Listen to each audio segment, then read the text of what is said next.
Unlock the power of your mind. This is Provocative Enlightenment with Eldon Taylor.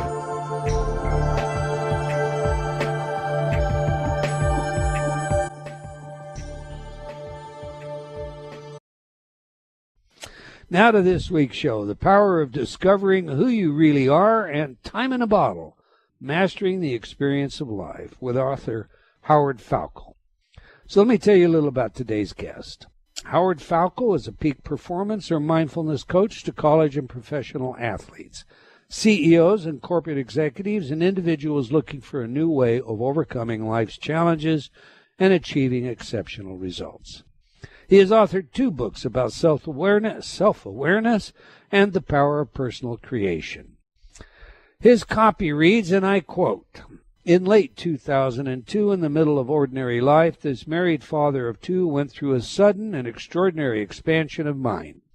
The dramatic depth and breadth of this shift unveiled the answers to many of the largest and deepest questions that humanity seeks answers for on a regular basis, such as why am I here? How do I create my deepest dreams and desires? And how do I achieve lasting peace and fulfillment?" During his awakening, the core essence underlying all human creation, action, reaction, joys, and suffering were revealed to him. Stunned and inspired by this occurrence and the resulting powerful knowledge, Howard set out to honor what happened by sharing what he learned and teaching others how to tap into this state of mind and being. Close quote. So on that, let's get him in here. Welcome to Provocative Enlightenment, Mr. Howard Falco. Well, thank you. It's an honor to be on. Well, good. I'm glad that you're here, sir. I've been looking forward to this interview. I enjoyed your books. Let's begin by having you share your own spiritual awakening.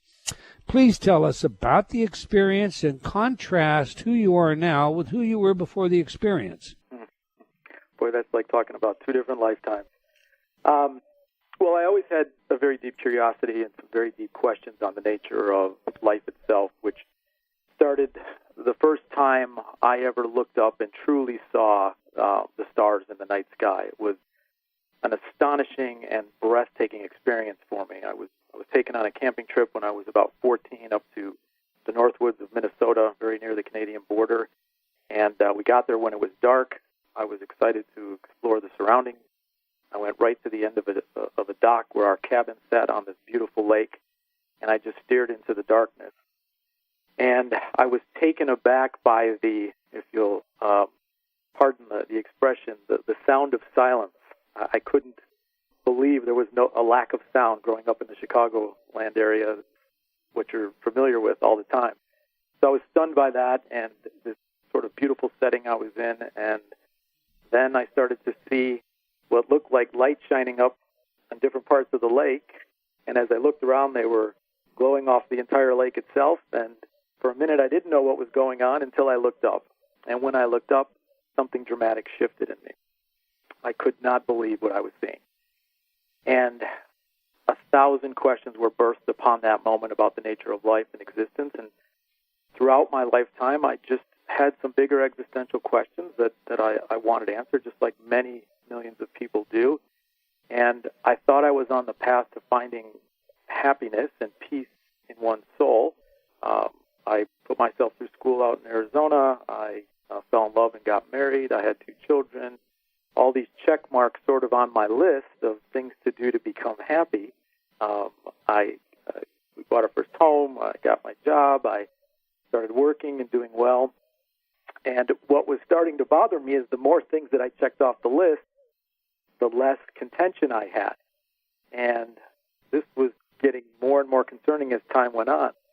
And eventually I just came to a point where I thought, if I don't know these answers, I don't know how I'm going to go on. And I thought the last one I was hanging on to, Dr. Taylor, was this idea of billions of dollars. That's what our society tells us. That's what will make you happy. And one day I just realized that was not the answer, because it was not going to replace the most important things that I had in my life, which was A, my life, B, my relationship. Money wasn't going to change any of those things. And so that was a moment, a knee-bending moment of, I need to know the answers, or I don't know how I'm going to go on living, because I'm completely out of answers for the first time in my life. And over the course of the next 6 months, I asked this question sort of in a moment of panic deep yearning in just the hallway of my home. And then I let it go. And over the course of the next 6 months, the answers started to make their way into my awareness through my general walk of life. I was in a seminar. I was in the financial business in my former life, I say. And I was in a seminar for it. And the instructor was talking about the nature of investments and how everything's created by you, the choice of the investment vehicle, the amount of money, the duration, the time, when you enter, when you exit. And I thought to myself, wow, we're creating all of that. And then it hit me that it's not only in the financial business, it's in every single part of life that we're creating it by our choices. And so this was a big breakthrough. It gave me this great sense of relief. And I realized, okay, the power's in me. Now I just got to figure out how to use it. And then the second thing that I realized was I had asked these huge questions.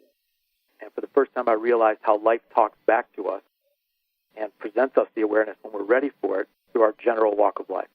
And that really blew the doors off for me. And it put me in a very present state where I started asking a lot more questions.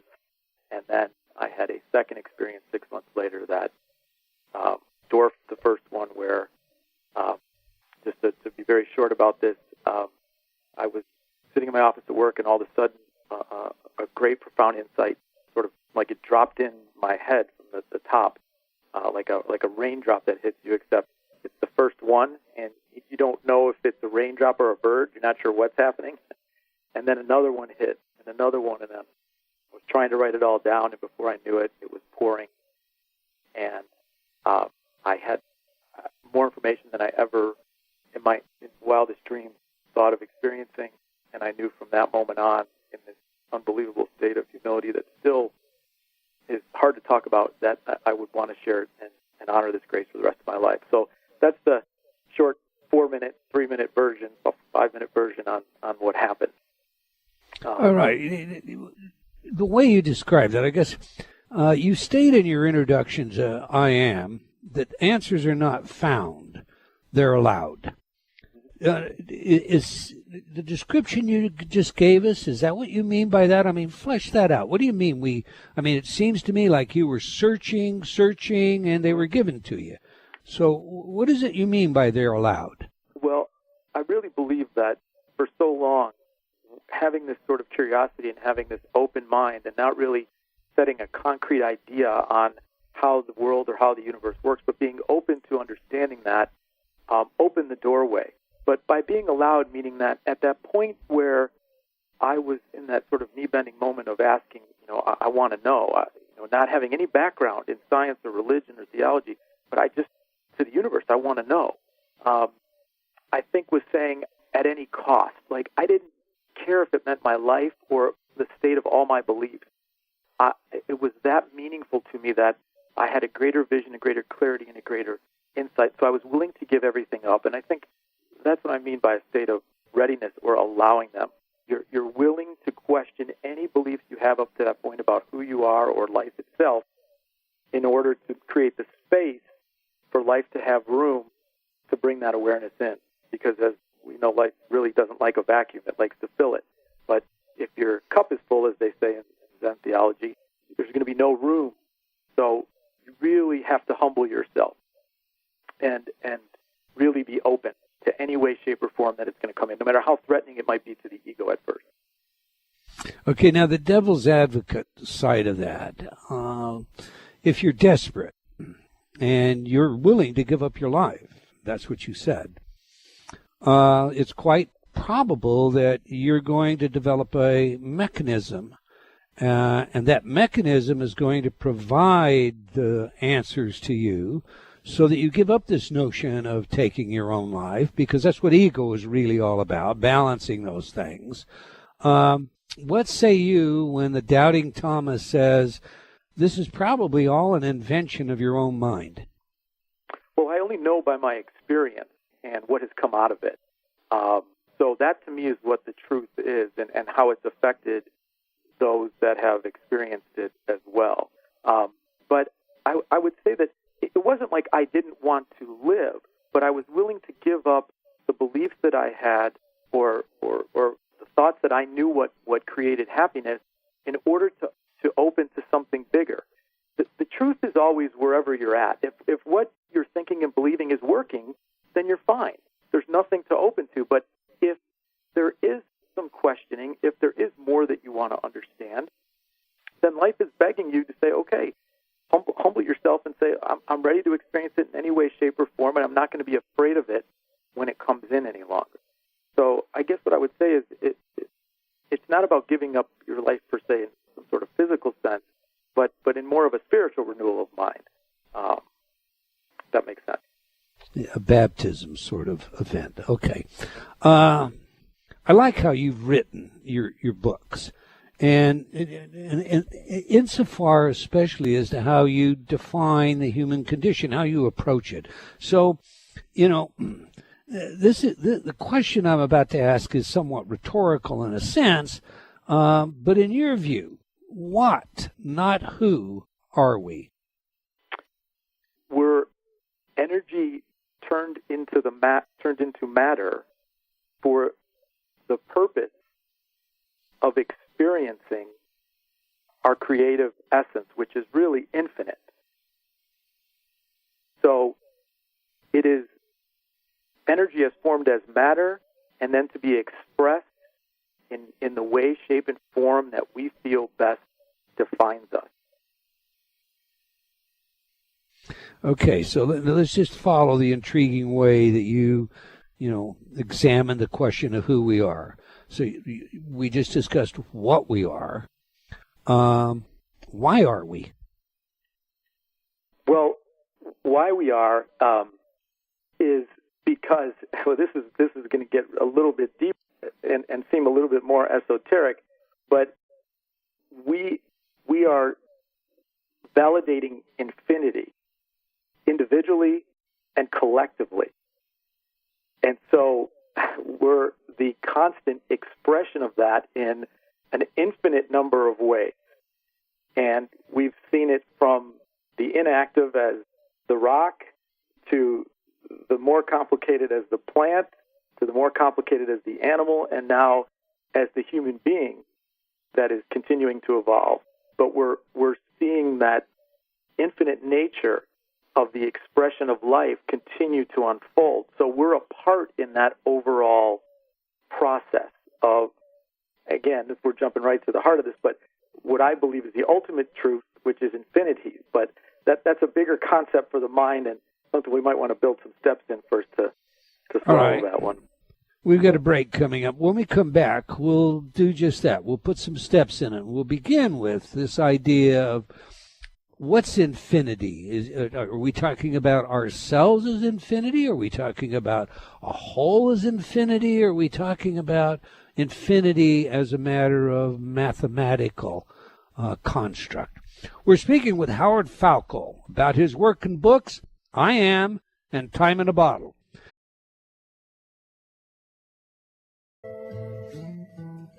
Welcome back. If you've just joined us, we're chatting with Howard Falco about his work and books, I Am and Time in a Bottle. Now, we ask our guests for their favorite music that has some genuine significance to them.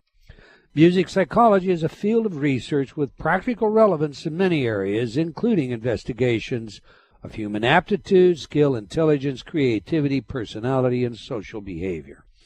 So on that, we just played some of Stairway to Heaven by Led Zeppelin.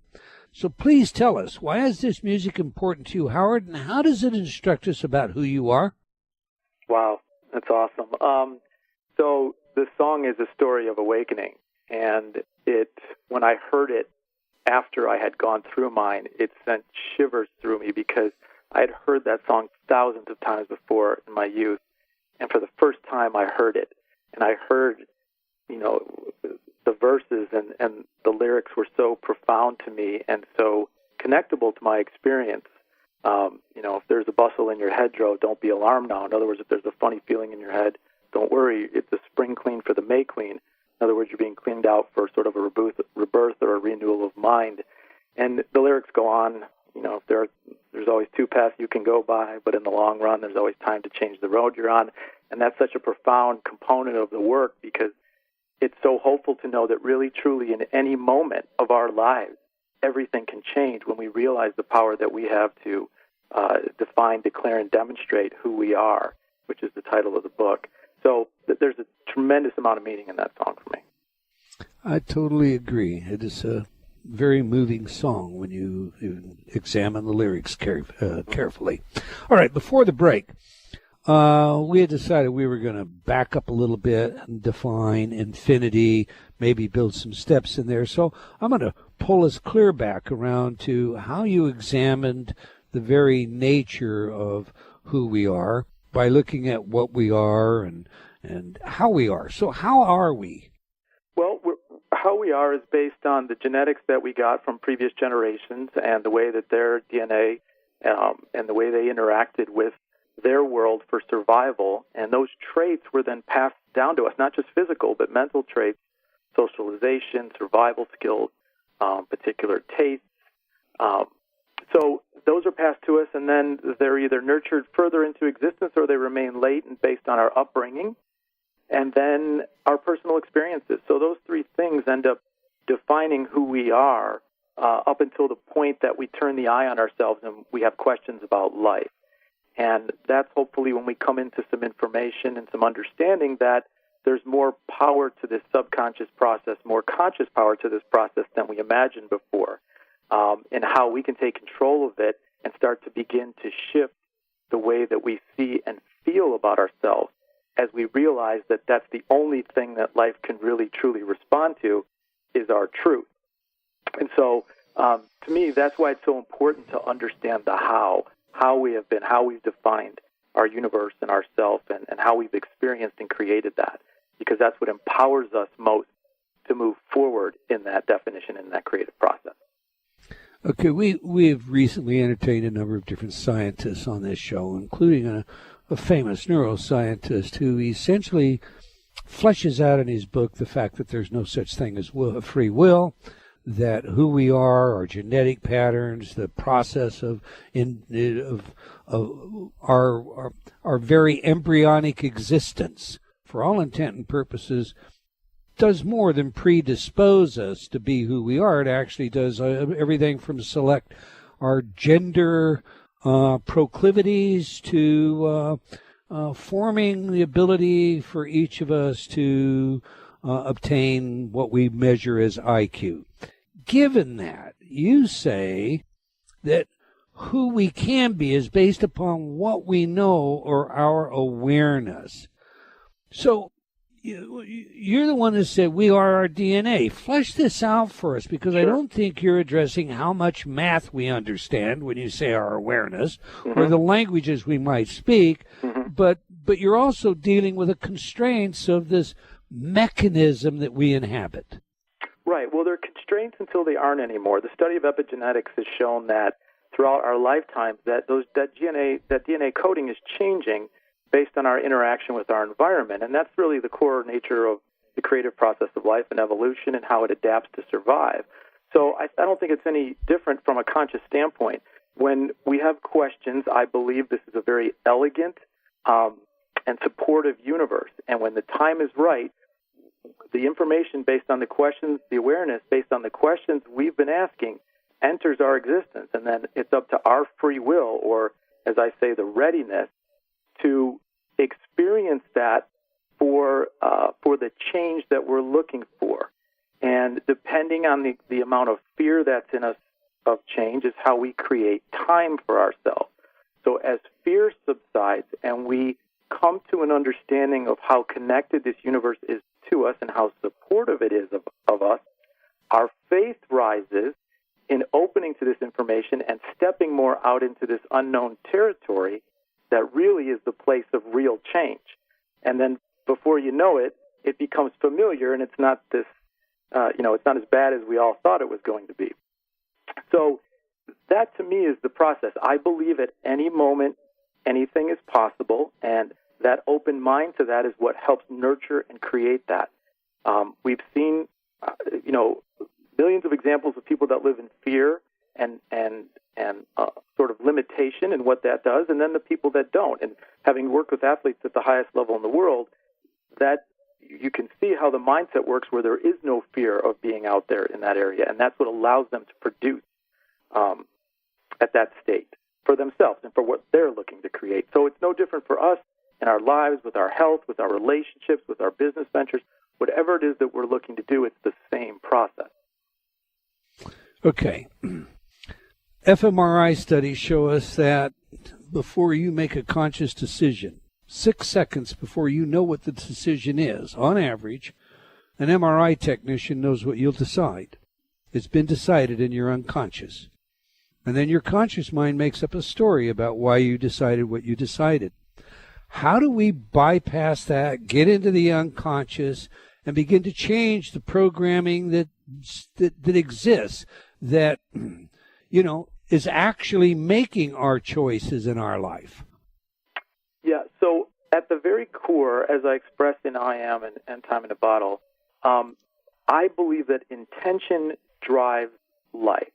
So whatever our intention is based on how we want to define who we are is what is the driver of those choices, those thoughts, those actions and reactions.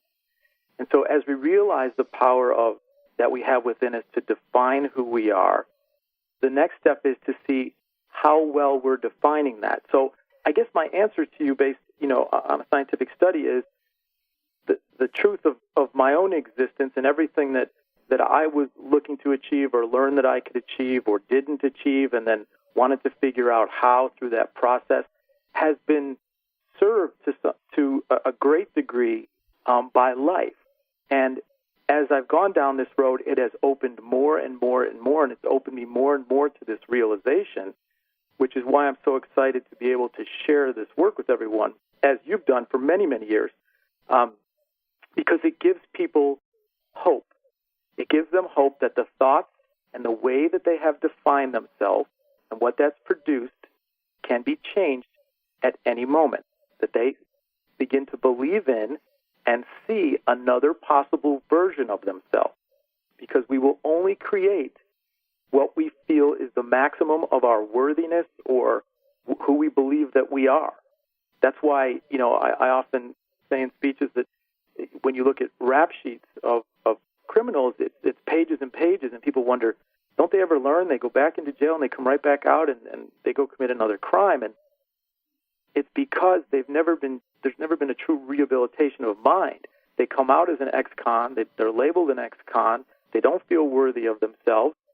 They have no choice. They have to feel their existence, and the only way they know their existence is through their self-definition. And if it remains as a criminal, they're going to find the people, places, and events that match with them to validate that existence for them. So as you get back to your question about choices, I believe they're driven from that truth, those I am statements that we hold in the deepest part of us. That is why self-awareness is so critical to transformation, because you can finally see how you've been doing it, why you've been doing it, so that you can begin to become more conscious of it in your choices going forward. And my experience has been that is what has happened over and over and over again with many, many, many people that I've visited with and seen. Okay, Howard, you talk about the light providing these answers, these solutions, this insight. And in your book, you say that you had a very special experience, and that everybody can have that kind of an experience, and yet yours was unique. So what do you mean by that?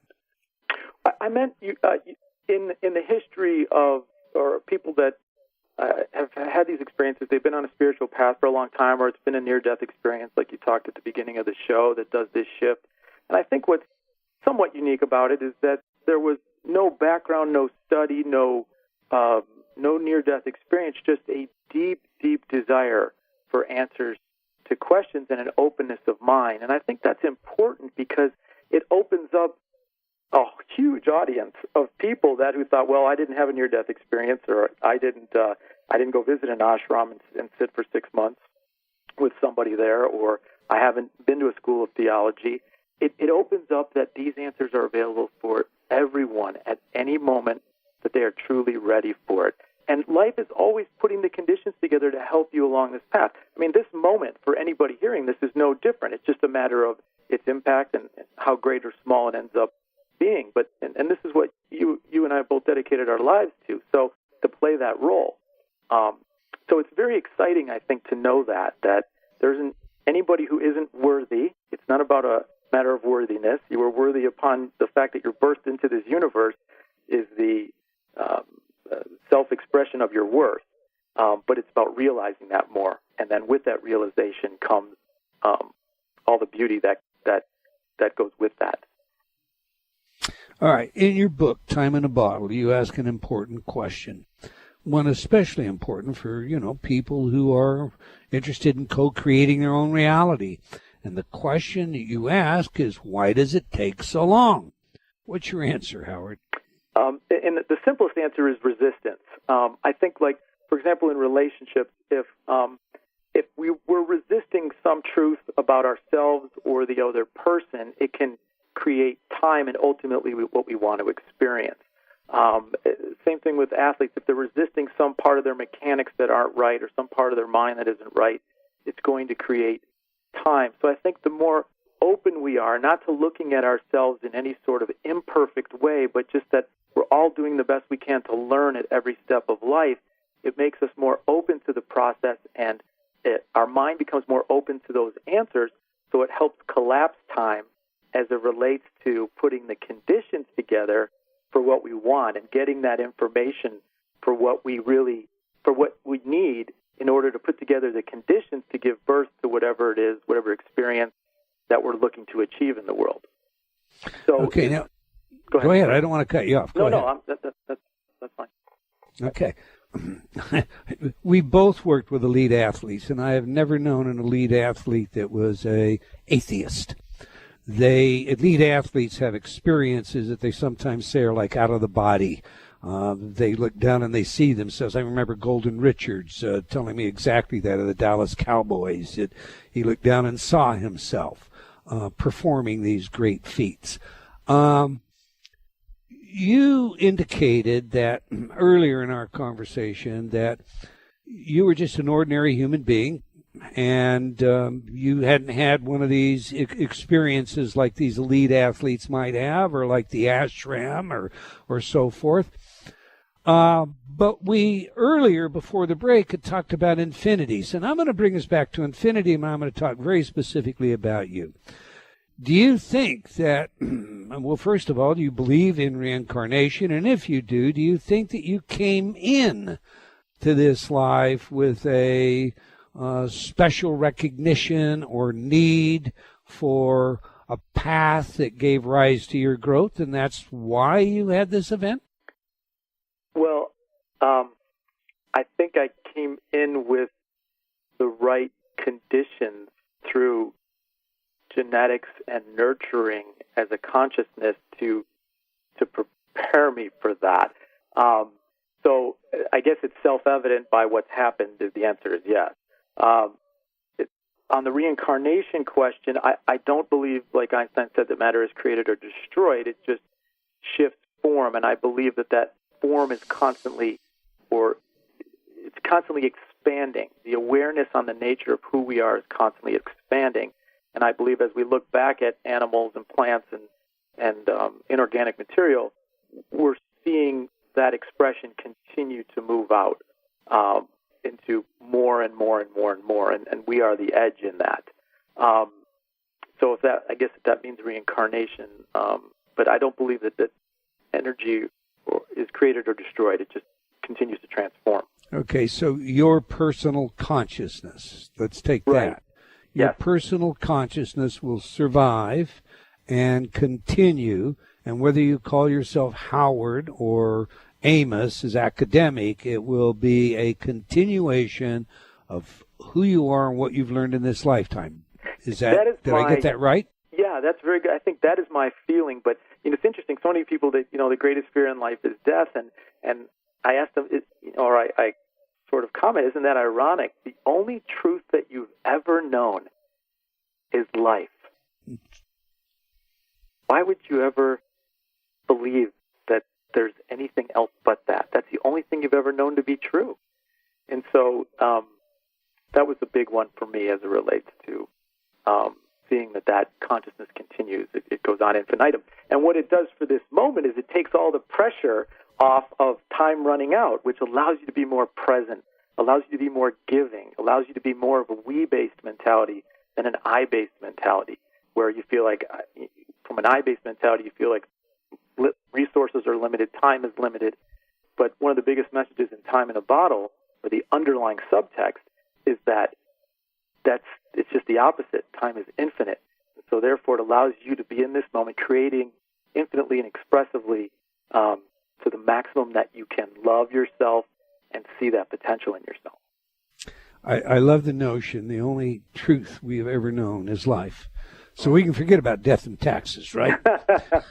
Listen, now we're right back. We're right back to where we were when we said, okay, let's hold this and back up. Why are we?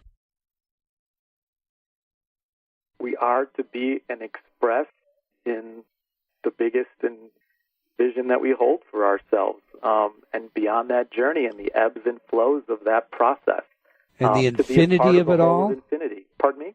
And the infinity of it all? Flesh that out for us. We are both infinite in our own nature and possibility, and collectively validating that beautiful, infinite expression of all in the universe. We've never found an end in the universe. There's no wall out there that we've bumped into. So it shows us that, to me, that life itself is infinite. All right. For years, I've insisted that two of what I call the four corners to a better life are gratitude and forgiveness. You find these two critically important as well. Why? Well, from a self standpoint, because we can only give as much gratitude to others and forgiveness to others as we'll give to ourselves. So it always starts from within so that we can hold it for the rest of the world as well. But it's important because if we think that we were imperfect in any moment, we're really truly living a lie, and that lie creates limitation, because if we don't forgive ourselves, we're going to limit ourselves in some way, shape, or form by that guilt, by that shame, and by that regret, which are the three poisons of mind. But when we forgive ourselves and see that we've truly been doing the best we can for that particular moment, and really in every single moment, it liberates us. It doesn't take away the responsibility for the act and what we need to learn from it, and it doesn't take away the karma of how the world's going to treat us back for that act, or what the political system or the legal system or the relationship system is going to do with us for that. But it allows us to relieve ourselves of any sort of personal indignation or deprecation, so that we can fill it with more self-love, self-appreciation, and respect. And when we hold that in ourselves, we tend to demonstrate that more in our thoughts and our actions and choices. So we construct a whole new reality that validates a different set of I am, a more open, a more loving set of I ams for ourselves than we did prior when it was more limited. So those are critical. All right, we're getting short of time, but I'm not going to pass on this one. I found an interesting tell in your books. So please share with us why you avoid using the word of God. I think it's the most subjective word in existence, and I believe that it's very sacred to each individual, both to the atheist and the deeply religious, and I want to leave that up to them to discover that for themselves. And I think the work speaks for itself, and that as they experience more of themselves, they will experience what the true notion of that concept really is from a more infinite nature, if you will. All right. I'll accept that. We've got about 1 minute, Howard. What I want you to do is tell everybody how they can learn more about you, what you're doing, and any presentations that you're making, where they can get your books. So I'll be in Santa Fe, New Mexico at Unify Fest the 22nd through the 25th, doing 2 speeches there over the 3-day festival. They can find the information about my books, my private session work, which I offer on Skype or FaceTime or in person in my office here in Scottsdale, Arizona, at howardfalco.com. Both I Am and Time in a Bottle are both on Barnes & Noble, Amazon, and they should be at any independent bookstore. And there's plenty of videos on YouTube, Facebook, Twitter, Instagram. I put out material every day as much as I can to share this wonderful information with everyone. So you can connect to my website or on any of the social media. 2 great books, Time in a Bottle, Mastering the Experience of Life, and I Am, The Power of Discovering Who You Really Are. Recommended reading. Thank you for your work, Howard, and for your willingness to share it with us. My honor. Thank you very much for having me on and for all the wonderful work that you do, Dr. Taylor. Well, thank you. We've come to the end of another episode of Provocative Enlightenment. I want to thank all of you for joining us today. I hope you enjoyed our show, and will join us again next week, same time and same place. And hey, how about tell your friends? Let's have them join us as well. Okay, until next time, wherever you are in the world, remember, always remember, believing in yourself always matters.